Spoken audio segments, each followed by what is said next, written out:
मान्सूनने आज देशाच्या आणखी काही भागात प्रगती केली, तर राज्याच्या अनेक भागात पुढील 4 दिवस जोरदार पावसाचा अंदाज आहे। तर विदर्भ, कोकण आणि मध्य महाराष्ट्रात ठिकठिकाणी पावसाचा जोर वाढण्याचा अंदाज हवामान विभागाने व्यक्त केला आहे।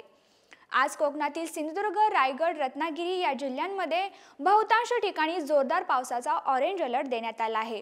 तर मध्य महाराष्ट्रातील पुणे आणि सातारा, संपूर्ण विदर्भ आणि खानदेश तसेच मराठवाड्यातील छत्रपती संभाजीनगर, जालना, बीड, परभणी, नांदेड आणि हिंगोली या जिल्ह्यांना काही ठिकाणी जोरदार पावसाचा येलो अलर्ट हवामान विभागाने दिला आहे। तसेच मध्य महाराष्ट्र आणि मराठवाड्यातील इतर भागातही हलक्या सरी पडतील असा अंदाज व्यक्त करण्यात आला आहे। आता उद्या आणि रविवारी कोकण आणि मध्य महाराष्ट्रातील घाटमाता, पूर्व विदर्भात पावसाचा येलो अलर्ट देण्यात आला आहे।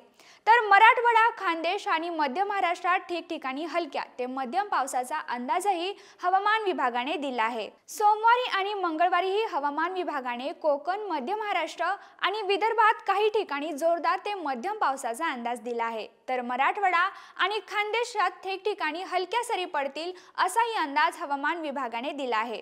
मान्सूनची वाटचाल कायम असून आज अनेक भागात मान्सून पोहोचला। मान्सूनने आज संपूर्ण दिल्ली, मध्य प्रदेश, छत्तीसगड, पश्चिम बंगाल, झारखंड, उत्तराखंड आणि बिहार व्यापला। तर राजस्थान, हरियाणा, उत्तर प्रदेशचा आणखी काही भाग मान्सूनने व्यापला।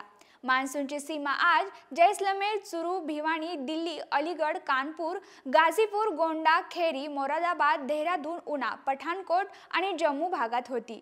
मान्सूनच्या प्रगतीसाठी पोषक हवामान आहे, त्यामुळे पुढील 2 ते 3 दिवसात मान्सून हरियाणा, चंदीगड, पंजाब, हिमाचल प्रदेश आणि जम्मूचा उर्वरित भाग व्यापेल। तसेच राजस्थानच्या आणखी काही भागात मान्सून दाखल होईल असाही अंदाज हवामान विभागाने दिला आहे।